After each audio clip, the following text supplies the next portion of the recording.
bagus. Sini. Aman tak, Kak? Ini ikut. Kemana? Nah, ikut. Oke. Ambil ikut dia.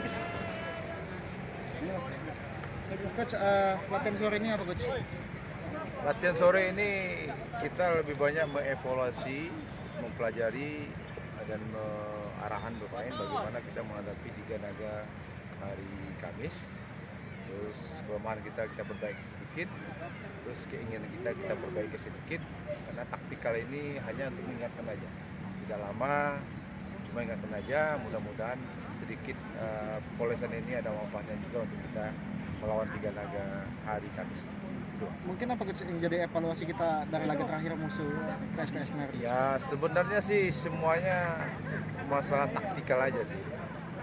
Mereka itu lupa dalam penjagaan, ya. Waktu kualitas passing mereka kadang salah.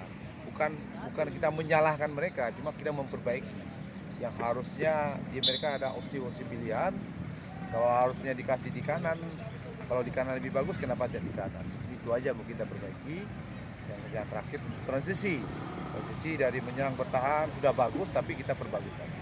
Itu juga dari bertahan menyerang sudah bagus, tapi kita bagus lagi. Jadi mematangkan semua yang harus kita matangkan. Coach, melihat KS Tiga Naga seperti apa, Coach? Karena kan banyak pemain muda juga di squadnya, Coach. Ya Tiga Naga saya bilang kemarin dia tim yang bagus. Anak-anak muda yang umurnya yang punya 20 tahun dan punya talenta yang sangat luar biasa, dan mereka kompak dalam bermain baik dalam build up maupun dalam bertahan dan menyerang.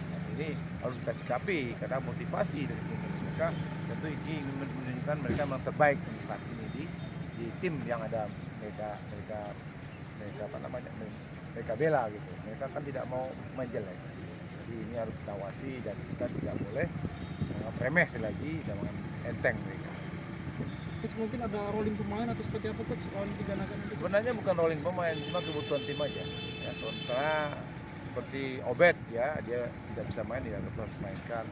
Mungkin si Api kalau kita ada cedera kita mainkan Rudiana, tapi kalau Rudiana bagus tetap kita mainkan. Tapi itu kita rotasi sesuai dengan kebutuhan tim. Coach, sudah 3 laga, 3 kemenangan, poin penuh, Coach. Mungkin apakah ini jadi motivasi buat pemain untuk laga-laga? Hati-hati ya. Kadang-kadang orang karena euforia, karena dipuji, karena disanjung, mereka lupa dengan kondisi yang sebenarnya. Hati-hati. Itu yang harus kita sikapi pemain.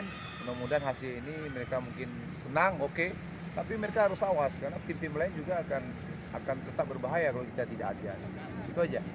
Sejauh ini kalau lihat psikis pemain tambah motivasinya tambah. Oh ya, kalau psikis pemain bagus. Ya motivasi dia lebih bagus, kerja dia lebih bagus. Ya mudah-mudahan lah dalam tren yang bagus juga dalam pertandingan 2 pertandingan. Oke, terima kasih.